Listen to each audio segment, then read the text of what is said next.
Những ngày đầu năm mới, khi dư âm pháo hoa vẫn còn vương trên truyền thông, tại một góc biên giới Đông Nam Á, người ta không nghe thấy tiếng súng, không có đại bác, không có không kích, chỉ có tiếng cần cẩu, tiếng máy xúc và những khối bê tông lạnh lùng được đặt xuống đất. Một lệnh ngừng bắn đã được ký, hòa bình được tuyên bố, nhưng biên giới thì đang dịch chuyển. Trong khi Campuchia nói về việc bảo vệ sinh mạng người dân, thì ở phía bên kia, Thái Lan âm thầm dựng lên những hàng rào mới, biến khoảng lặng của ngoại giao thành thời gian vàng để củng cố hiện diện quân sự, không nổ súng nhưng vẫn chiếm đất, không tuyên chiến nhưng vẫn viết lại thực tế trên bản đồ. Vì sao một quốc gia đang ở thế yếu lại chấp nhận ngừng bắn đúng thời điểm bất lợi nhất, và vì sao một quốc gia đang thắng thế lại không tiến thêm một bước quân sự mà chọn dừng lại? Câu chuyện này không chỉ là tranh chấp biên giới giữa hai nước láng giềng, nó là lát cắt rõ nét về cách quyền lực vận hành trong thế giới hiện đại, nơi hòa bình đôi khi chỉ là lớp vỏ cho những nước đi lạnh lùng hơn phía sau. Để hiểu điều gì thực sự đang diễn ra, chúng ta cần bóc tách từng tầng của ván cờ này. Nếu bạn quan tâm đến những chuyển động quyền lực đang âm thầm định hình khu vực, hãy like, bình luận và đăng ký kênh Sức Mạnh Thế Giới để cùng theo dõi đến cuối. Để hiểu vì sao một lệnh ngừng bắn lại có thể làm biên giới dịch chuyển, cần đặt sự kiện này vào bức tranh lớn hơn của khu vực Đông Nam Á, nơi những năm gần đây không còn là vùng trũng yên bình như trước. Đây là không gian mà lợi ích an ninh, kinh tế và địa chính trị đang chồng lấn lên nhau, khiến từng km biên giới cũng mang giá trị chiến lược. Campuchia bước vào cuộc căng thẳng này trong một trạng thái mong manh. Nền kinh tế phụ thuộc nặng vào đầu tư và du lịch, quốc phòng hạn chế, hệ thống phòng không gần như trống rỗng, và quan trọng hơn là sự lệ thuộc sâu vào bảo trợ bên ngoài. Khi một quốc gia không đủ nội lực, mọi biến động an ninh đều nhanh chóng biến thành áp lực sinh tồn đối với chính quyền cầm quyền. Với Campuchia, ưu tiên số 1 không phải là thắng hay thua trên biên giới, mà là giữ cho bộ máy không rơi vào khủng hoảng. Ở phía bên kia, Thái Lan đứng ở vị thế hoàn toàn khác. Đây là nền kinh tế lớn thứ hai Đông Nam Á, có lực lượng quân đội được trang bị tốt, có ngân sách quốc phòng đủ để duy trì chiến dịch dài hơi, và có một hệ thống chính trị đang chịu áp lực cạnh tranh nội bộ trước thềm bầu cử. Trong bối cảnh đó, lập trường cứng rắn với láng giềng không chỉ mang ý nghĩa an ninh, mà còn trở thành một lá bài chính trị trong nước. Thế mạnh của Thái Lan không nằm ở một trận đánh quyết định, mà ở khả năng duy trì ưu thế lâu dài. Chính sự chênh lệch này tạo ra mâu thuẫn cốt lõi của ván cờ. Một bên cần thời gian, sự yên ổn và một lối thoát danh dự để giữ ổn định nội bộ.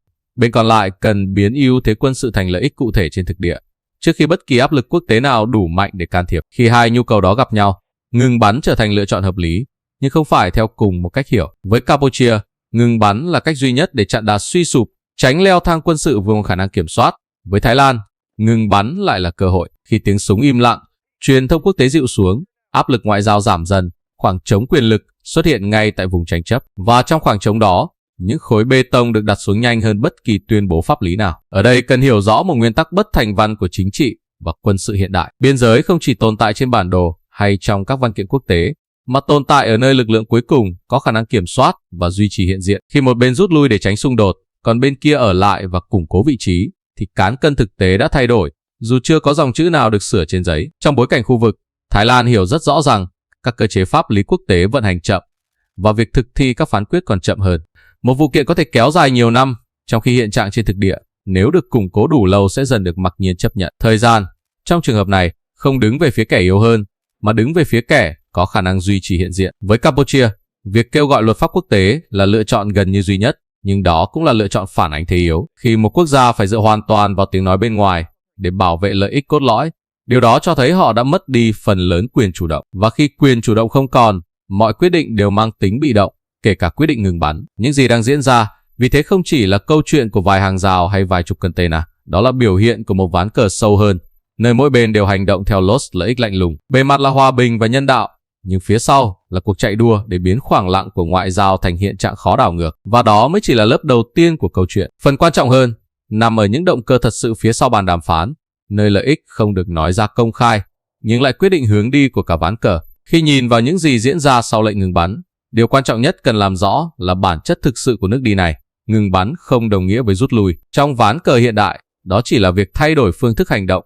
Thay vì tiếng súng, quyền lực được thể hiện bằng hiện diện, hạ tầng và khả năng duy trì kiểm soát lâu dài. Thái Lan hiểu rất rõ điều đó. Ngay sau khi lệnh ngừng bắn có hiệu lực, lực lượng của họ không quay trở lại đường biên cũ. Ngược lại, các công sự mới được dựng lên, những hàng rào container được xếp thành tuyến, tạo ra các điểm chốt cố định.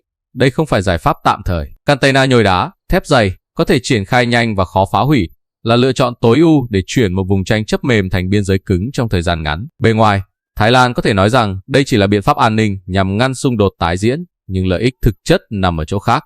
Mỗi mét rào được dựng lên là một mét không gian được kiểm soát. Mỗi ngày hiện diện liên tục là một ngày củng cố tính mặc nhiên của hiện trạng mới. Khi thời gian trôi qua đủ lâu, chính sự tồn tại của các công trình này sẽ trở thành lập luận mạnh hơn bất kỳ tuyên bố ngoại giao nào. Với Campuchia, lợi ích của ngừng bắn là tránh được một cuộc leo thang quân sự mà họ không đủ khả năng chịu đựng. Nhưng cái giá phải trả nằm ở sự đánh đổi thầm lặng. Khi một bên dừng lại hoàn toàn, còn bên kia tiếp tục hành động dưới ngưỡng xung đột vũ trang, cán cân lợi ích đã nghiêng hẳn. Campuchia giữ được sự yên ổn ngắn hạn, nhưng đánh mất khả năng tác động lên thực địa. Điểm đáng chú ý nhất trong nước đi của Thái Lan không phải là hàng rào, mà là cách họ kết hợp nhiều công cụ cùng lúc: quân sự để tạo thế, ngoại giao để giảm áp lực quốc tế, và xây dựng hạ tầng để đóng đinh kết quả.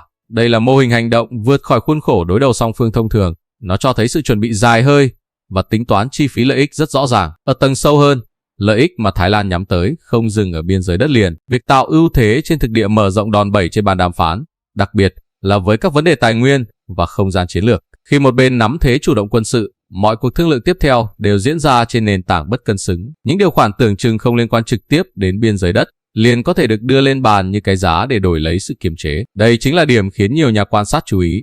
Ngừng bắn diễn ra quá nhanh, trong khi sự chênh lệch thế lực quá rõ. Điều đó đặt ra câu hỏi liệu phía sau các điều khoản công khai có tồn tại những cam kết không được nói ra hay không.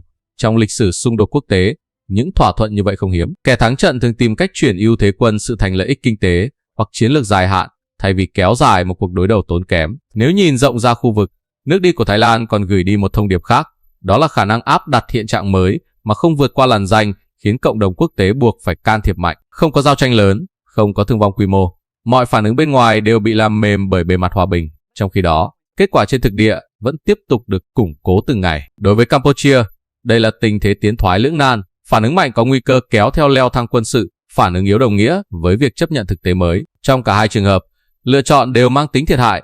Khi không có đủ thực lực để tạo ra rủi ro cho đối phương, mọi lời phản đối đều trở nên nhẹ cân. Nước đi này vì thế không chỉ làm thay đổi vài điểm trên bản đồ, nó bắt đầu tác động tới cách Campuchia được nhìn nhận trong các tính toán khu vực.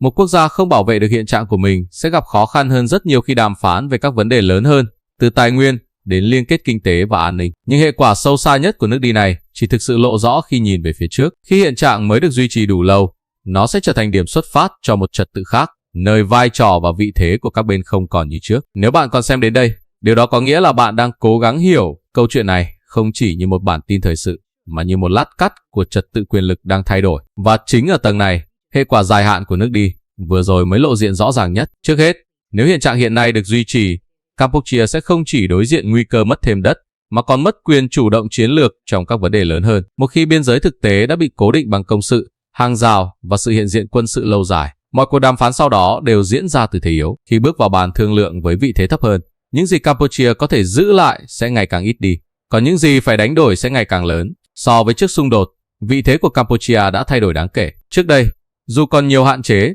Campuchia vẫn được xem là một đối tác có giá trị trong các tính toán khu vực, một mắt xích mà các cường quốc phải cân nhắc khi điều chỉnh chiến lược. Nhưng sau những gì diễn ra, hình ảnh đó bị xói mòn. Một quốc gia không kiểm soát được không gian an ninh của mình sẽ rất khó thuyết phục người khác rằng mình đủ năng lực để bảo vệ các cam kết dài hạn. Trong khi đó, Thái Lan lại bước sang một vị thế khác.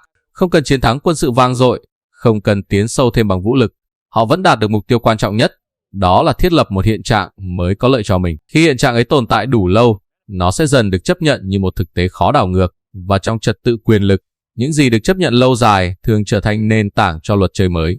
Đặt câu chuyện này vào bức tranh rộng hơn của khu vực, có thể thấy đây không phải hiện tượng đơn lẻ. Trong một thế giới mà cạnh tranh giữa các cường quốc ngày càng gay gắt, luật chơi đang dịch chuyển từ các cam kết trên giấy sang khả năng tạo và giữ hiện trạng trên thực địa. Những quốc gia nhỏ, nếu không đủ nội lực kinh tế và quốc phòng, rất dễ trở thành nơi các nước đi chiến lược được thử nghiệm. Hệ quả sâu xa hơn nằm ở chỗ Campuchia dần bị đẩy vào vai trò bị động trong quan hệ đối ngoại. Khi đã ở thế yếu với láng giềng trực tiếp, khả năng cân bằng với các đối tác lớn cũng suy giảm. Những lựa chọn chiến lược trở nên hẹp lại. Mỗi bước đi đều phải cân nhắc xem có làm phật lòng bên đang nắm ưu thế hay không. Và khi sự dè chừng đó trở thành trạng thái thường trực, quyền tự chủ chiến lược gần như không còn nguyên vẹn. Điều đáng chú ý là sự thay đổi này không xảy ra trong một đêm. Nó diễn ra chậm rãi, thông qua những quyết định tưởng như tạm thời, những thỏa thuận mang danh nghĩa ổn định và những nhượng bộ được lý giải bằng nhu cầu trước mắt. Nhưng khi nhìn lại toàn bộ quá trình, người ta sẽ nhận ra rằng vai trò của Campuchia trong trật tự khu vực đã bị đẩy lùi từng bước, mà không có một khoảnh khắc sụp đổ rõ ràng nào để cảnh báo. Từ góc nhìn chiến lược, câu chuyện này cho thấy một quy luật khắc nghiệt trong thế giới hiện đại. Một quốc gia không nhất thiết phải bị đánh bại trên chiến trường để mất vị thế. Chỉ cần bị đặt vào chuỗi lựa chọn bất lợi kéo dài, họ sẽ tự trượt xuống vai trò thứ yếu và khi đã trượt xuống đủ sâu, việc quay trở lại sẽ khó hơn gấp nhiều lần so với việc giữ vững vị thế ban đầu. Đây không còn là câu chuyện của riêng Campuchia, nó là lời nhắc nhở đối với tất cả các quốc gia nhỏ trong một trật tự đang biến động. Quyền lực không chỉ nằm ở số lượng binh sĩ hay vũ khí, mà nằm ở khả năng duy trì nội lực, sự nhất quán trong chiến lược và năng lực tự bảo vệ trước những nước đi lạnh lùng nhưng hợp pháp về hình thức. Câu chuyện đang đi tới điểm mà người xem không còn chỉ hỏi ai đúng ai sai, mà bắt đầu đặt câu hỏi sâu hơn. Liệu một quốc gia có thể giữ được vai trò và phẩm giá của mình đến đâu nếu không đủ sức đứng vững trên chính đôi chân của mình? Và liệu những lựa chọn hôm nay, dù được gọi là ổn định hay hòa bình, sẽ định hình tương lai của cả một thế hệ như thế nào? Những câu hỏi đó không có câu trả lời dễ dàng, nhưng chính việc đặt ra chúng đã là bước đầu của nhận thức chiến lược. Khi nhìn lại toàn bộ câu chuyện ở biên giới Thái Lan và Campuchia trong những ngày đầu năm mới, có thể thấy đây không đơn thuần là một cuộc xung đột địa phương hay một thỏa thuận ngừng bắn thất bại. Bản chất sâu xa hơn nằm ở cách quyền lực được vận hành trong thế giới hiện đại, nơi hòa bình không còn được đo bằng sự im lặng của súng đạn, mà bằng việc ai kiểm soát được thực địa, thời gian và lựa chọn của đối phương. Những hàng rào container, những khối bê tông lạnh lùng và sự hiện diện quân sự kéo dài cho thấy một sự thật khó chối cãi. Một chữ ký trên giấy không đủ để bảo vệ chủ quyền nếu phía sau nó không có thực lực tương xứng. Khi một quốc gia buộc phải ngừng lại vì không đủ sức đi tiếp, thì ngừng bắn không còn là lựa chọn chủ động, mà trở thành sự chấp nhận một trật tự bất lợi hơn. Câu chuyện này cũng cho thấy rằng trong chính trị quốc tế không có chỗ cho sự ngây thơ. Luật pháp quốc tế, các tuyên bố hòa bình hay lời kêu gọi kiềm chế chỉ phát huy tác dụng khi được hậu thuẫn bởi sức mạnh thực tế. Khi lợi ích không còn song hành, các mối quan hệ từng được xem là bảo trợ hay hữu nghị có thể nhanh chóng trở nên lạnh nhạt, không phải vì phản bội, mà vì lợi ích luôn là kim chỉ nam cuối cùng. Campuchia đã giữ được sự im lặng của tiếng súng, nhưng cái giá phải trả có thể kéo dài nhiều thế hệ. Đó là nguy cơ mất đi không chỉ đất đai hay tài nguyên, mà là quyền chủ động chiến lược, thứ quyết định một quốc gia được phép lựa chọn con đường của mình đến đâu. Khi quyền lựa chọn bị thu hẹp, mọi quyết định tiếp theo đều mang tính bị động, và vòng xoáy lệ thuộc sẽ ngày càng siết chặt. Từ góc nhìn rộng hơn, đây là một lời cảnh tỉnh cho các quốc gia nhỏ trong một trật tự thế giới đầy biến động. Sức mạnh quốc gia không chỉ nằm ở vũ khí, mà ở nền kinh tế đủ bền, quốc phòng đủ răn đe và một chiến lược đối ngoại nhất quán, không đổi chiều theo từng cơn gió chính trị. Hòa bình bền vững không đến từ việc né tránh xung đột bằng mọi giá, mà từ khả năng khiến đối phương phải cân nhắc thật kỹ trước khi áp đặt ý chí. Sức mạnh thế giới không đứng về phe nào trong câu chuyện này.